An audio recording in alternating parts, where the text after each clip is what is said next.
Hey, Allie. Hey, man, what's going on?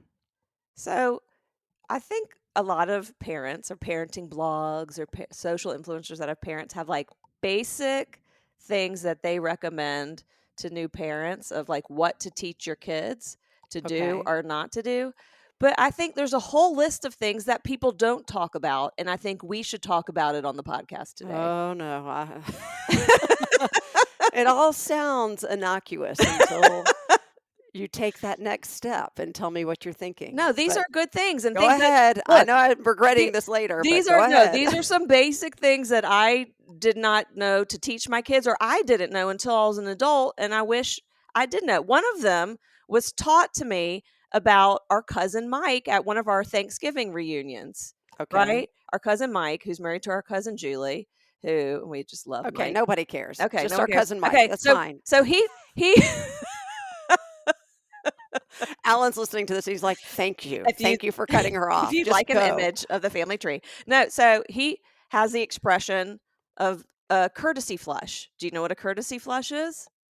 I do not. I mean, I can imagine Yeah. that it's pretty It's like self-explanatory. if you're sharing a bathroom, right, in a house or in a hotel room, and you do number two, that you don't let the poo just sit in the toilet. You flush it, right? You Well, flush of it. course, you're talking about immediately, not Yes, waiting. Okay. right. I mean, everybody should know to flush it. Of course you flush. No, this is immediately flush it because it minimizes the smell, right? And it's like a courtesy flush, and sometimes you yell it to the person in the bathroom, and sometimes you yell it when you're doing it. That's how I learned from Mike. You yell courtesy flush? Courtesy flush, Why? or Why do you maybe have to I don't know. designate it? I don't know, but sometimes you remind the person in the bathroom to do a courtesy flush. It's very helpful if you're sharing like a hotel room with someone. All right, I'm going to add to that in case there's someone who is comfortable or doesn't have a choice but to poop in public, which I know a lot of people are saying now, ooh, I would never do that, but sometimes you're forced. You have to. I assume the courtesy flush is to flush as you're pooping so Yeah. that people can't hear. Oh, that also is a courtesy, Yeah, so but it's courtesy flush can mean a lot of things. yeah. You could do multiple courtesy flushes. Yes. Yeah. What's not fun is Yeah. the discourteous backup that happens in the Oh, toilet if you yeah. flush too often or not often enough. Or you don't wait for the water to fill back up in the tank. Yeah, that's just the stress of seeing the water start to rise is unlike anything. Oh, yeah. It One time really. when Levi was little, he did that in our playroom bathroom. Do you remember that? No. He just kept flushing, and we didn't know until he goes, "Uh-oh," and you're like, "Amanda, I need some towels." We used like 10 towels, no joke. It was All right, what else? What else would you teach kids? okay. Is there anything else on the list? I was a little horrified that I did not teach my kids this, but I didn't know that I needed to until it was too late. And after I got a phone call from Murray's teacher in high school, and I have to back up and say Murray loves to protein load, especially in the morning. He was eating 6 eggs every morning, and I told him he'd get high cholesterol. Took him to the pediatrician. She checked his cholesterol. It was high. So he freaked out, and she's like, other things that are high in protein that are good for you, salmon. Salmon's great. So what did Murray start eating in the morning? Salmon. He'd bring it for lunch also. And he used the microwave. He To heat up microwaved. his salmon? Yes, he microwaved fish at school, and the teacher called me laughing about it because would eat like insane amounts of chicken and salmon in the middle of class, and she just thought it was funny that he had microwaved fish, which is like a big no-no, right? You don't Disgusting. microwave fish. I don't think you should have to teach somebody that. That's innate. You should know that when you're born, right? You know how to cry, you know how to laugh, and you know not to microwave fish. It's like Those are the three things you're born not with. touching hot fire, right? Yeah. Why would it's ugh, and I was so embarrassed. I was like, "Oh, no, he did not." Also, here's another one. Obtain a good karaoke song. Oh, that is, or know when not to sing karaoke, right? If you're not, if you're so, out of tune, and if you just really have no pitch or no sense of music, please don't get up and Well, decide that you're just going to use this as the opportunity to see if maybe, like, how your taste buds change, maybe your voice has changed, and you should. I disagree. I think that if you have a good performance with that song, it could be funny, right? So Aaron cannot carry a tune. He's pretty tone deaf, but he did a rendition of a song and he did it like a William Shatner style, and it was pretty funny. Funny to whom, I would ask. Everyone there.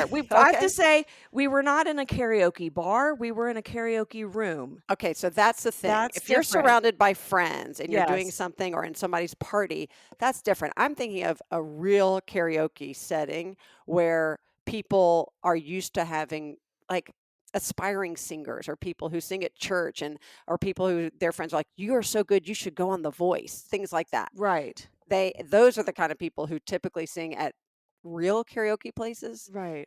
If you're in the comfort of someone's home or a private event, again, go crazy. Do you Everybody know can sing. do you have karaoke rooms in Chattanooga? No, I don't even know what that is. I was pretending I know that. Oh my gosh, Allison, there's this place, there's 2 of them because one's called Karaoke Medley and one's called Karaoke Medley 2, and basically, you go into this establishment, you rent a room that is sized according to how many people are coming for your karaoke party, you pay per person per hour, and you rent out a room, and it has couches and 2 screens and, like, 6 microphones and your karaoke binder, and then they have a wait staff that comes and they bring you sake or All whatever right, that's pretty alcoholic drinks. fun. I like Yes, that. Yeah. it is really fun. I So, don't think we have that. Maybe I should start it. Maybe I should open one. I bet you've got one. I bet if you did, you should go Google that. I bet Chattanooga has got to have at least one. You have to. If you don't, Chattanooga karaoke, what do you call it? it's karaoke room, I guess. Rooms. Yeah, Okay. Well, we have Sing It or Wing It, which everybody knows about, which is a okay. karaoke bar. Are there karaoke rooms in Chattanooga? Oh, somebody asked. Um, oh, this is so funny. No. Well, this is 6 years ago on Reddit. Yeah, Someone said, "I'll be in the area for a game tournament this weekend, and friends of mine and I want to do a karaoke room." And yeah, someone's like, "What? Nope." Oh, here it is. The closest one, Atlanta. yeah. Mhm. Is it Karaoke Medley? I bet I that's don't what they it didn't is. mention Yeah, it, but that Karaoke was 6 Medley years too. ago. I'm not sure. As far as I know, that hasn't changed, but again, I'm not a karaoke guru, so maybe Right. there's one open and I don't know about it. Well, there you go. So that's the list I started. That's about all I All right, have. it's a good list. That's a really good list. Yeah, but now you see what I'm saying. Like, there's, like, Yeah. unusual things that you need to teach your kids that are not, like, on the basic list of tie your shoe, learn how to tell time, which I by the way, never learned how to tell time because we grew up with digital clocks when I was younger. By the time it got to me, analog clocks give me major stress, especially Yeah. when they're Roman numerals. I'm like, "There's too many things."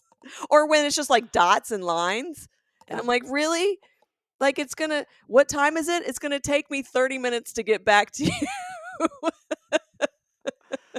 All right. So did I tell you that over the summer I did this 5-day fast? Yes, and This we talked about it on the podcast. Okay, so I thought so. So I did this fast. It's all about longevity and all this, and you're supposed to do it theoretically once a month or once every quarter. Oh my god, no. I know, it's been a while. So I was like, okay, Alan's out of town. I'll do it this week. Well, I don't want to cook anyway, and that's fine. And let me be clear, you don't not eat for 5 days. It's this kit designed by some nutritionist doctor. I don't know much about it, but it's about longevity, and Yeah. it's good. I was a little weak during workout this morning, I will admit, but also I Oh, don't you think I'm supposed started to. again? I don't think I'm supposed to be working out. Yeah, so I'm on day 4 right now. Tomorrow Ah. is day 5, Did you but it's perfect. strategically do it right before Thanksgiving? I strategically did it the only 5-day period where I knew I didn't have any social obligations or I wasn't going out of town or I wasn't doing something, work related where I needed to like eat socially. There's a lot of times if you look at Yeah, your schedule to find 5 days that's where right. you can eat. The only thing that came up was a Friendsgiving lunch, but it was with 3 of my closest friends in Chattanooga. So I got to the lunch and I said, "By the way, I'm not eating, but I just want to be together." They're like, Oh "Okay." my And god. look, we're all in our late 50s, early Yeah, 60s, so they so get it. they don't care, right? They're Right. fascinated by it too. And it's not like I'm like, "I'm not eating. It's really the science behind it I'm very fascinated by. So, all this to say, is I totally forgot what I was gonna say. Doesn't I don't know if it makes you grumpy, Oh, but it does make you forgetful. yeah, it does. Well, that's just normal. Okay. So all this to say is I normally like to follow, cooking shows or right, like Bake Off on Oh, Netflix right, or yeah. follow The people on British social Bake media. Off, you love it. I've realized over these past 4 days, I have become obsessive. I can't stop watching. You're watching those Yes, during ugh, yes, and this is I'm like a glutton for punishment. But all of this led me to 2 things. One, the the newest season of Holiday Baking Championship, which is really fun because they are good bakers. what I do don't they like watching the bake? ones they bake all these things themed around, like, Thanksgiving and the fall and Christmas, It's all and like pies and stuff? yeah, the only downside is Jesse Palmer is the host, I and don't who's that? he's also the host of The Bachelor or The Golden Bachelor if you watch it. Okay. He's a former bachelor, and anyway, he's a nice guy and all, but he has this, like, incessant need to tell dad jokes the entire Don't show. you think those are written for him? Of course they are, but he doesn't Yeah. have to he has a choice. He doesn't have to say it, Are they, and like, it's punny? bad. Yeah, They're so punny, but yeah. not even It's the funny writers. punny. Yeah, Yeah. not even clever punny, like, really, really elementary stupid punny. Anyway, I put that aside because I really like the baking, but what I've really become obsessed with is Melissa, Baked by Melissa. Do you know this brand? I d Those tiny cupcakes? I've seen, that title before, but I don't know anything about it. Okay. You've had to she's been around forever because she started this tiny cupcake company back in I think 2008. As the story goes, she got fired from her advertising job. Her brother's like, "You know what? You should just do something totally different. You should go bake and you should bake cupcakes because you're so good at it. You're so good in the kitchen." So she did. And she started this company called Bake by Melissa. I think most people listening to this are like, "We know Bake by Melissa. Like my kids know Bake by Melissa." And literally you can buy them in tiny, tiny little cupcakes, and there's a assortment. They'll send you 12 or 24 at a time. It's a great gift. Yeah, so ones that are, like, that big? Yes, Yeah, yeah. They're like a little bigger than yeah. a It's like a bite. silver dollar. Yeah.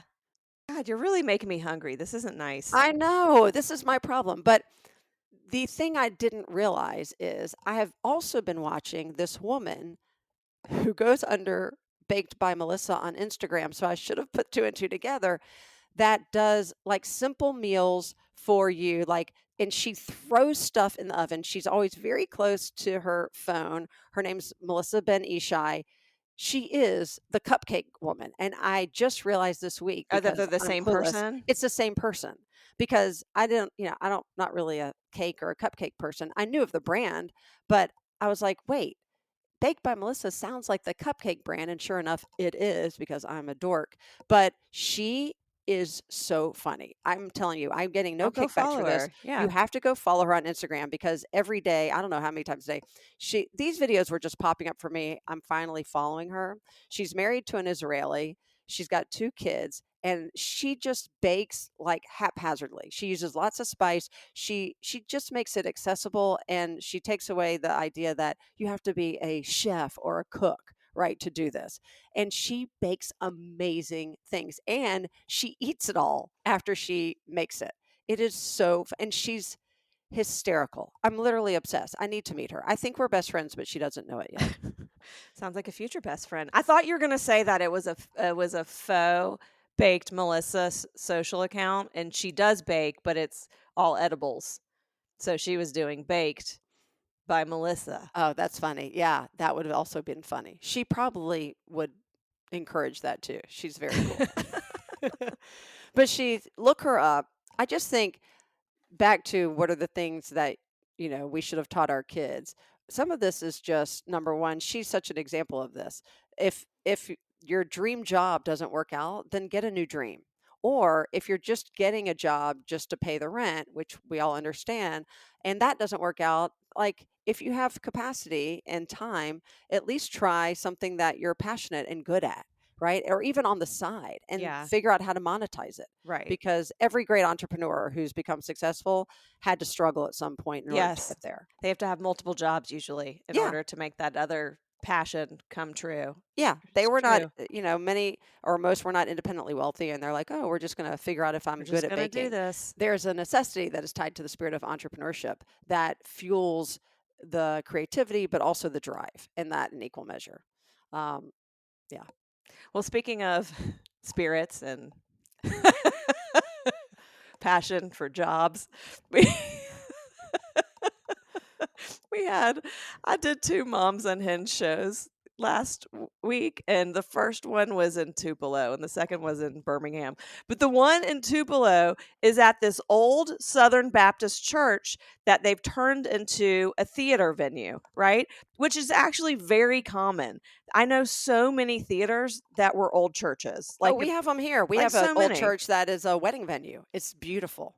So So the I'm hosting this night, okay? And I take the role sometimes of day of producer for Moms Unhinged because the woman, Andrea, who started it, she's out of Colorado. And so if she's not there, she will pay someone to host, perform, be the day of person. That was me in this scenario. So we part of the preparation is doing mic checks. And we had 2 mics. We have something we call a God mic, which is backstage. And that's what one of the comedians will announce me before I get on stage and get everyone hyped up. So Right, I'm because not we call just that the voice of God. If you right. just hear it, you don't see it. Yes. Right. And it's not like Morgan Freeman, right? So and then the Or second George Burns, give him credit. Yes. and that was a wireless mic, and then the second one was this corded mic that was plugged in on stage to this brand new system that they had. So she was the woman who is the executive director, was running AV. She was, or I should just say A. We had no V's. It was just the sound tech, and she was having problems with the music that we were supposed to be piping in, and she was trying to fix that. But by the time we got to the show starting, the God mic wasn't working, even though it had been. So I had to call her. She fixed it. I was announced on stage, and then my microphone didn't work. But it was kind of hard to tell because I was just going to say, can you tell? Because sometimes when you're up there, you can't tell it doesn't work. Only the audience can.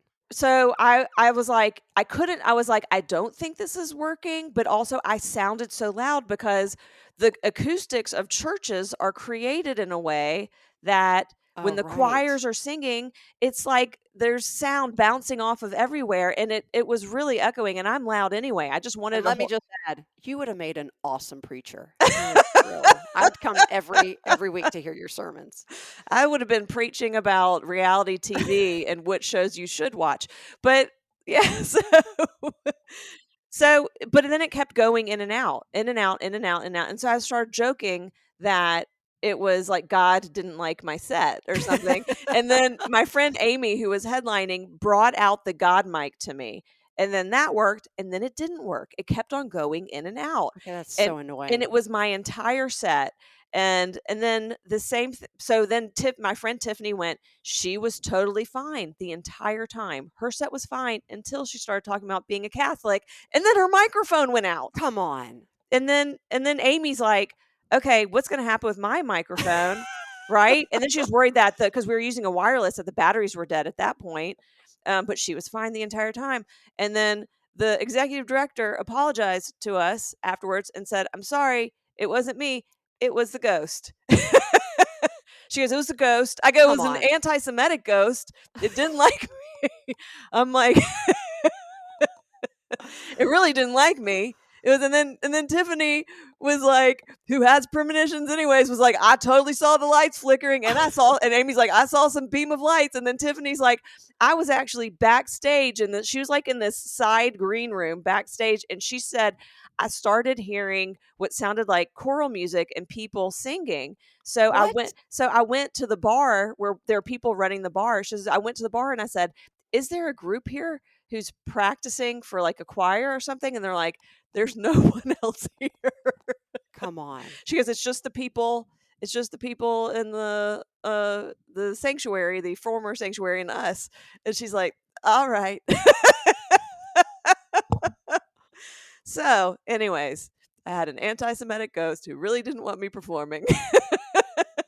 That'll show you to do comedy in a church. Right. They didn't like Jews or Catholics, apparently, if her mic Right. went out, too. Yeah. That's what Tiffany's like. And it was weird. Entire time, Mike was fine. She starts telling a joke about being a Catholic. Mike goes out. So there you go. Crazy. Yeah. All right, so something uh, horrifying, but a little less scary, or a little more scary is happening. I don't know. It's we Alice and I, Scarier than yeah, anti-Semitic ghosts? right. I don't know. Okay. Alice and I have a love for ChatGPT. We have a whole segment called "Ask Her Best Friend." Aaron introduced me to another AI called Sora. Do you know what Sora is? Okay, I cannot believe you're saying this because, okay, Amanda and I both make independent lists of things we could talk about on the podcast. We don't compare the lists and we do no prep before we talk. We just start talking. If that's not clear to you after however many 8 years, then I'm Right. not sure you've really been listening. But I literally just looked on my list. I only have 4 things. One of them, I have no idea what it means. I wrote down twin dupe and I can't figure that out. I don't The know. second thing on there is, I'm not kidding, Sora AI videos. Yeah. Okay. All So, yeah, right. There we I'm very go. familiar with this. So I want to say people are really worried about AI in the future and AI taking over, but I have some great news that our entire, like our kids' generation hate ChatGPT. They hate AI. Like they're judgy about it. It's all of our children. My kids hate it, like detest it. They don't like when I use it.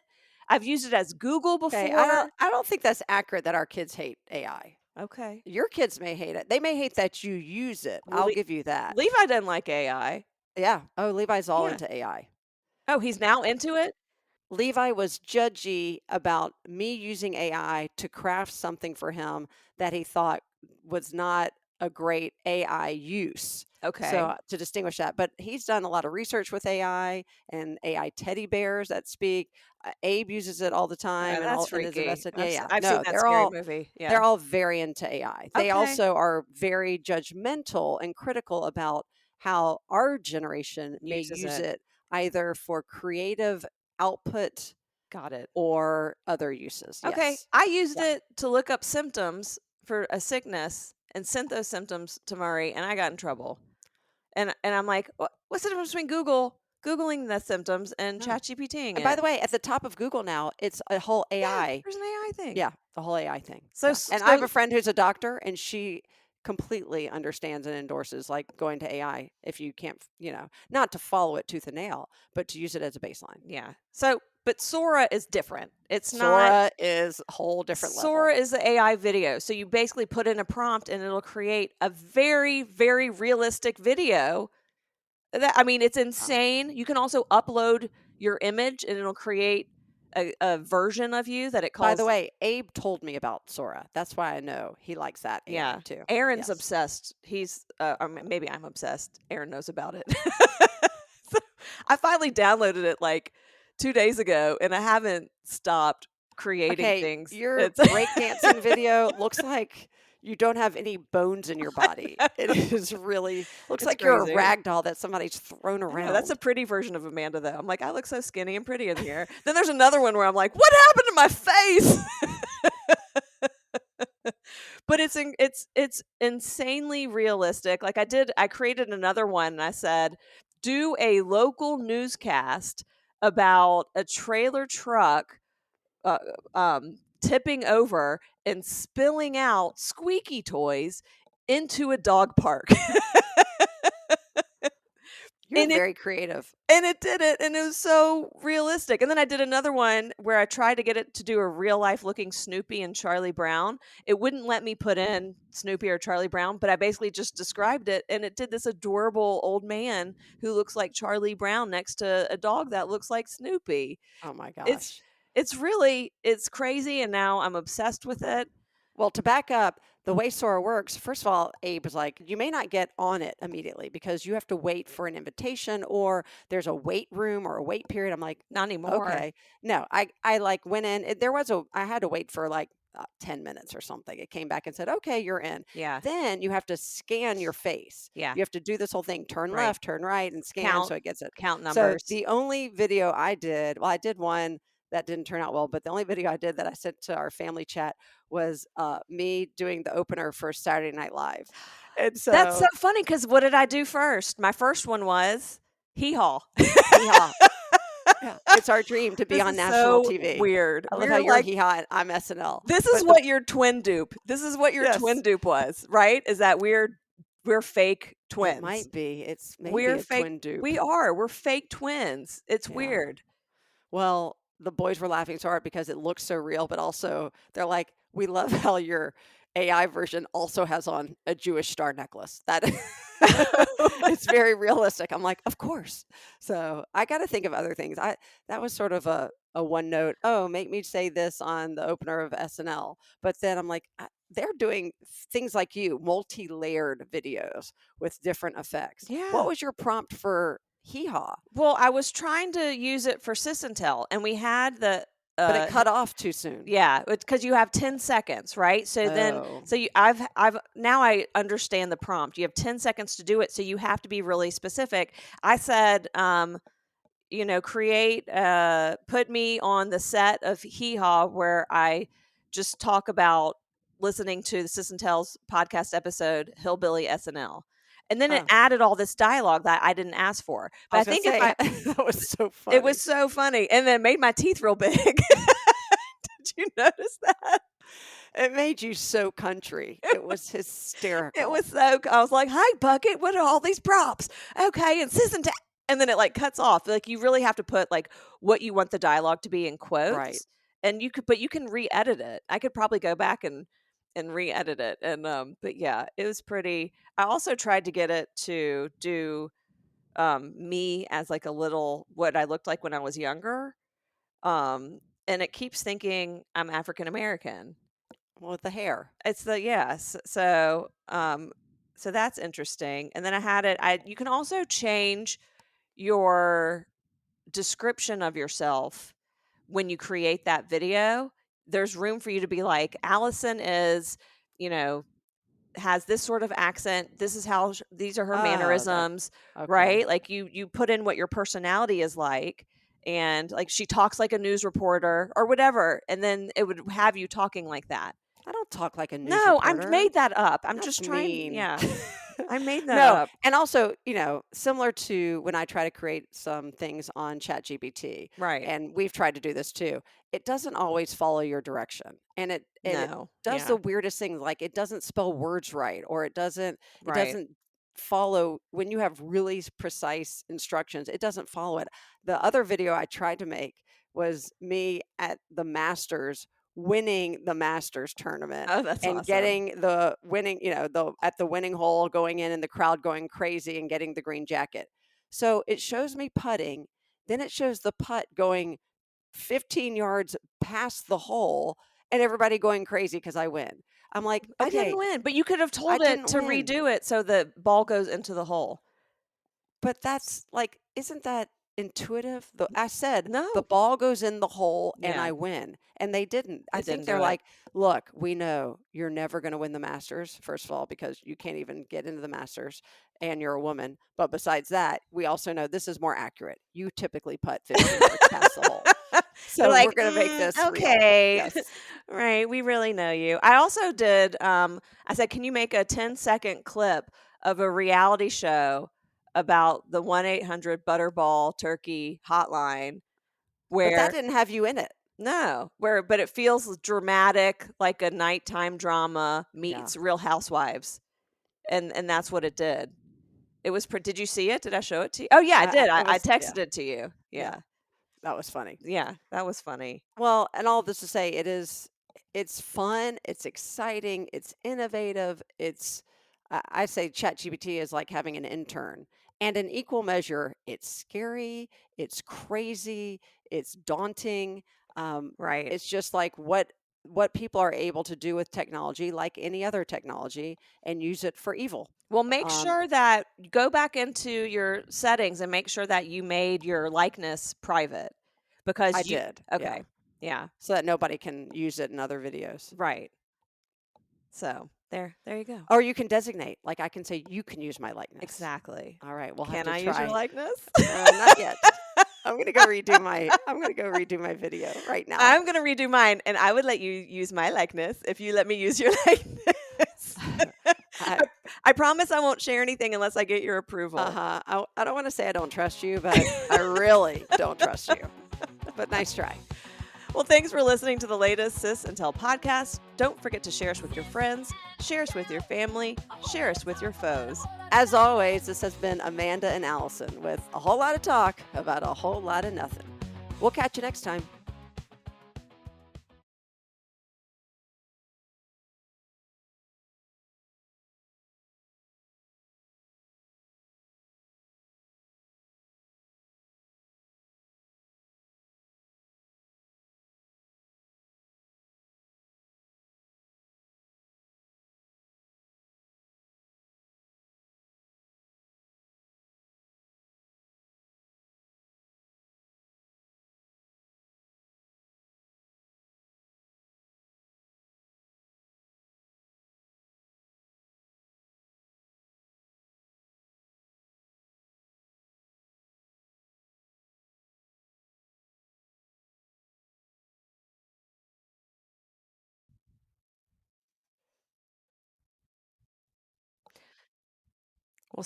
Yeah.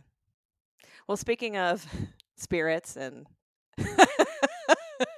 passion for jobs, we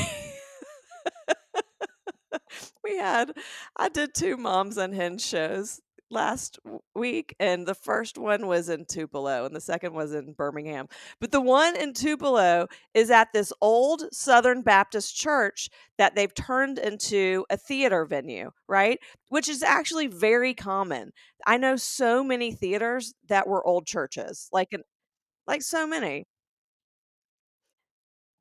So So the I'm hosting this night, okay? And I take the role sometimes of day of producer for Moms Unhinged because the woman, Andrea, who started